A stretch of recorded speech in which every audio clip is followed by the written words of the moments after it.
Is. Anjing. Aduh. Halo bre, kembali lagi bersama punggungku Pak, berat banget nih bisi. Kembali lagi bersama saya Alvin yang pasti di Kude Channel. Dan di kiri saya ini ada komputer segede gaban. Ini bukan kulkas Pak, ini komputer yang biasa saya gunakan sehari-hari buat kerja. Dan di video kali ini saya kedatangan sebuah mini PC dari ECS.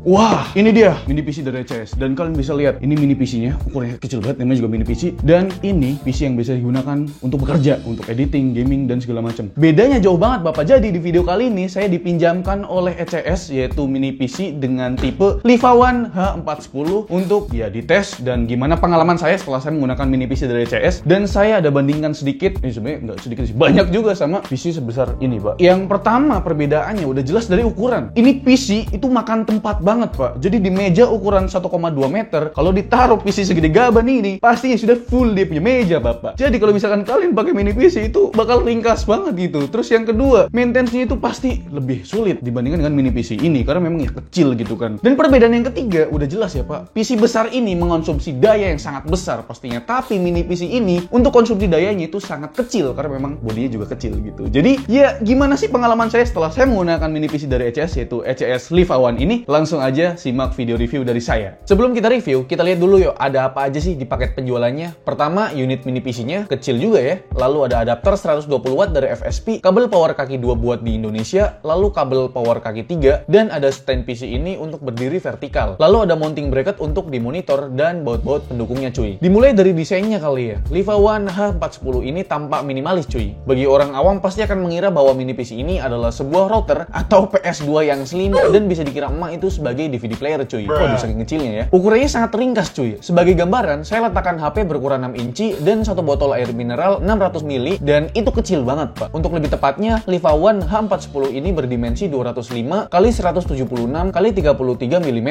Sebagai perbandingan lagi nih, PC desktop daily drive saya punya dimensi casing berukuran 526 x 520 x 241 mm. Itu beneran kayak om-om sama ponakannya Pak, ponakan yang masih bayi gitu. Sisi set panelnya terdapat dua airflow berukuran besar dan kecil yang berguna untuk sirkulasi udara tentunya. Sisi depannya terdapat power button, dua port USB 3.2, port USB Type-C 3.1, port mic in dan port line out, serta terdapat branding logo Liva. Di sisi depannya ini ada desain list gitu sebagai sirkulasi udara juga cuy. Di sampingnya ada lubang untuk meletakkan stand agar mini PC ini bisa tampil secara vertikal. Sisi belakangnya tentu lebih kompleks dari sisi depan cuy. Terdapat heatsink yang akan bertugas untuk mengeluarkan udara panas dari dalam mini PC ini. Lalu ada port DC in, dua buah display port, satu buah VGA port atau DISAP, udah masih ada aja nih, satu buah HDMI port, satu buah LAN port, serta ada 4 buah port USB 2.0. Pindah ke sisi bagian bawah, terdapat 4 rubber feet yang akan menopang mini PC ini dengan mantap tentunya di permukaan yang rata. Selain itu, terdapat lubang yang nantinya menjadi penghubung antara Livawan dengan VESA mount. Fungsinya adalah untuk menggantung Livawan ini di belakang monitor agar setup terlihat lebih clean. Selain menambah estetika ya kan, penempatan seperti ini tuh bisa meningkatkan keamanan pada Livawan ini dari tumpahan air yang biasanya tuh kita letakkan di atas meja. Tapi sisi negatifnya cuy, mengurangi kepraktisan kita buat colok-colok kabel ke mini PC-nya ini. Untuk build quality-nya, Livawan H410 ini keseluruhan bodinya berbahan metal dan finishingnya rapih banget sih. Gak ada yang renggang gitu loh. Port yang terpasang juga proper, gak ada kendor ataupun renggang dari housingnya. Urusan kelengkapan fitur, secara sekilas memang jika dibandingkan dengan PC desktop pada umumnya, cuma tombol reset yang absen di Livawan ini. Tapi kan ada fitur unik seperti bisa menggantung di belakang monitor. Waduh, menggantung. Tapi dengan ukuran yang seuprit ini cuy, apakah performanya bisa diandalkan layaknya kita menggunakan PC desktop pada umumnya yang ukurannya gede gitu loh. Sebelum kita masuk ke performa, kita lihat dulu nih untuk spesifikasi lengkap yang ditawarkan dari Livawan H410 ini bre. Mini PC ini menggunakan prosesor dari Intel, yaitu Intel Core i3 10100 yang sudah punya 4 core 8 thread dengan speed up to 4,3 GHz. Cocok banget buat keperluan multitasking yang lancar karena memang udah hyper-thread. Untuk motherboard pastinya dari ECS, menggunakan chipset H410, soket 1200 generasi 10 terbaru dari Intel. Dan masih bisa kita upgrade prosesor Intel generasi 10 dengan maksimal output TDP 65 watt. Untuk RAM-nya, Livawan ini punya 2 slot SODIMM DDR4 up to 64 GB. Kapasitas RAM dari mini PC ini sebesar 8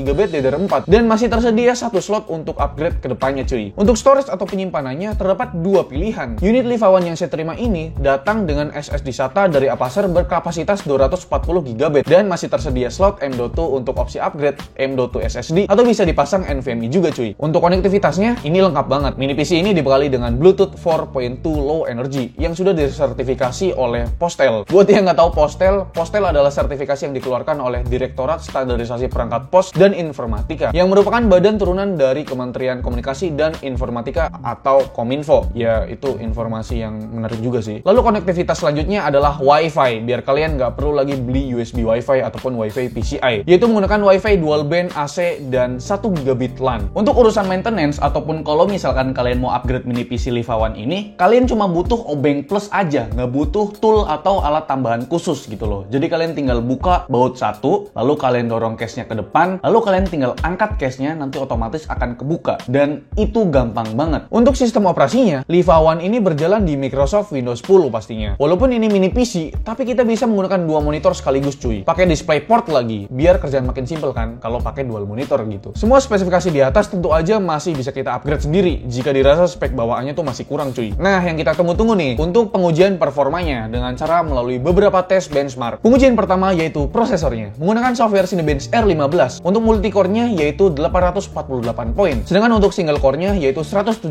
poin. Kalau dibandingkan dengan abangnya yaitu prosesor Core FF 9400F, memang di multicore Core i3 10100 masih di bawahnya. Tapi untuk skor single core-nya, Core i3 10100 unggul cuy. Jadi emang single core-nya ini cukup kenceng ya untuk Core i3 10100. Next, untuk pengujian grafiknya menggunakan software 3D Mark Skydiver. Karena memang mini PC ini tidak terdapat grafik card tambahan, jadi hanya mengandalkan GPU bawaan prosesor yaitu Intel UHD 630. Untuk skor grafiknya sendiri adalah 3942. Walaupun ini mini PC, bentuknya kecil, tapi untuk performanya nggak mini loh. Bisalah diadu sama PC gaming yang punya grafik card bagus. Karena memang di sini saya udah menguji 4 games di Liva One mini PC ini cuy. Pertama ada game Dota 2 dengan settingan grafik rata kiri pastinya, dengan render quality di 75%. Di resolusi 1080p, rata-rata FPS-nya ada di 59,6 FPS. Untuk minimumnya ada di 39,9 FPS. Tapi kalau misalkan kita turunin resolusinya ke 720p, rata-rata FPS-nya bisa menyentuh 88 FPS, sedangkan untuk minimumnya di 58,3 FPS. Di game selanjutnya ada CSGO, menggunakan settingan grafik rata kiri juga atau low di resolusi 1080p. Rata-rata FPS-nya adalah 39,1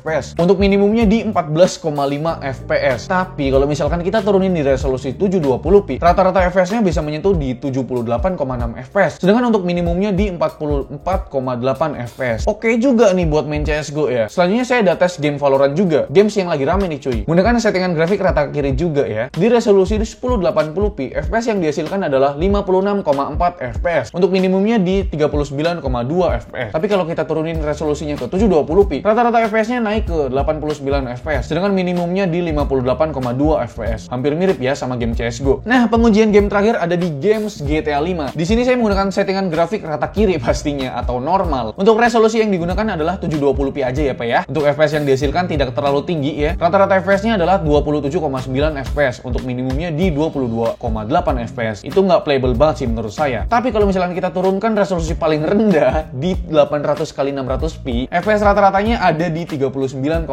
FPS dan untuk minimumnya di 31,8 FPS. Ini di kondisi yang banyak ledakannya loh. Ya memang rada burik sih pakai resolusi ini, tapi ya sedikit lancar lah. Saya penasaran nih, apakah mini PC ini bisa dipakai buat ngerender? Jadi saya coba untuk merender video berdurasi 10 menit dengan resolusi 1080p 60 FPS menggunakan software Premiere Pro CC 2017 tanpa menggunakan efek sama sekali. Waktu rendernya itu membutuhkan 10 menit 53 detik. Hampir 1:1 ya antara waktu render dengan video yang dirender. Untuk previewnya sendiri lancar kok, tapi ini belum dikasih efek sih. Ya tahu diri aja lah Pak, ini tuh mini PC ya kan. Ya kali mau dikasih efek-efek kayak editor berkelas. Ya sekedar editing ringan aja ini udah oke kok. Next kita ngomongin soal suhu. Suhu idle-nya ada di 44 derajat Celcius. Di kondisi ruangan menggunakan AC 26 derajat Celcius. Sedangkan pas kita pakai buat ngegame, suhunya itu bisa naik hingga 80 derajat Celcius. Menurut saya sih untuk kelas mini PC itu masih wajar kok. Terlebih memang desain coolingnya emang bener-bener sunyi banget cuy, nggak berisik lah pokoknya. Kelebihan lain dari mini PC ini adalah penggunaan dayanya yang rendah. Penggunaan daya pada kondisi idle rata-ratanya di 14 watt aja cuy. Penggunaan daya menonton YouTube 1080p sekitar 34 watt. Sedangkan pas dipakai buat main GTA 5 di resolusi 720p grafik normal adalah 58 watt. Nah, pas di stress test pakai AIDA 64 Extreme, penggunaan dayanya naik hingga 76 watt. Itu terbilang sangat rendah untuk penggunaan daya satu sistem PC ini cuy. Biasanya nih PC pribadi saya bisa mengonsumsi daya hingga 300 watt loh. Itu di full wattnya dan bisa lebih lagi. Memang ini bener-bener rendah untuk penggunaan dayanya cuy. Oke bre, jadi itu dia review dari saya tentang mini PC dari ECS, yaitu ECS Liva One. Saya turunin dulu. Kejepit. Jadi kesimpulan saya tentang mini PC dari ECS ini apa? Ya, dengan body atau ukuran yang sangat kecil ini, ternyata untuk performanya ya nggak kalah sama PC besar. Bisa buat gaming juga, bisa buat kerja kantoran, terus bisa buat multimedia produktivitas kayak editing yang sangat ringan itu juga bisa. Walaupun ukurannya yang sangat ringkas, performanya juga ya nggak malu-maluin lah. Dan untuk harganya gimana bang? Untuk Liva One mini PC ini. Jadi Liva One mini PC ini mempunyai 2 SKU penjualan. Yang pertama itu rangkanya, dan yang kedua itu full unit Liva One mini PC ini, jadi tinggal dipakai aja pak. Dan untuk harganya sendiri, detail harga lengkapnya itu kalian bisa lihat di layar ini atau cek untuk harganya di deskripsi semuanya pak. Jadi itu dia review dari saya tentang mini PC dari ECS yaitu Liva One. Dan menurut kalian gimana? Coba tulis di kolom komentar tentang mini PC dari ECS ini bre. Jadi like video ini kalau kalian suka, dislike kalau nggak suka, dan jangan lupa untuk tekan tombol subscribe ya warna merah kalau misalkan kalian belum subscribe channel ini. Saya Alfian selaku host di channel ini mengucapkan terima kasih. Sampai jumpa di lain video. Bye bye.